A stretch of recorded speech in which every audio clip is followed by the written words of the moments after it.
যে ব্যক্তি তার রবের সাক্ষাৎ কামনা করে সে যেন নেক কাজ করে, ওয়ালা ইউশরিক বিইবাদাতি রাব্বিহি আহাদা, সে যেন ইবাদতের মধ্যে কাউকে শরীক না করে, অংশীদার না বানায়।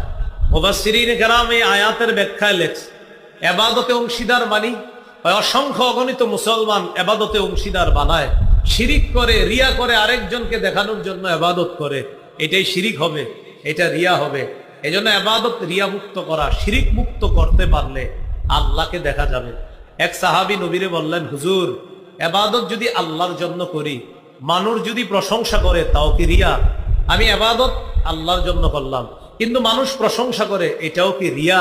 নবীজি বললেন, না, তুমি যদি ইবাদত বিশুদ্ধ নিয়তের সাথে আল্লাহর জন্যই করো, এরপরেও যদি মানুষ তোমার প্রশংসা করে, তিলকা আজিলু বুশরাল মুমিন, এটা হলো মুমিনের দুনিয়াতে নগদ সুসংবাদ।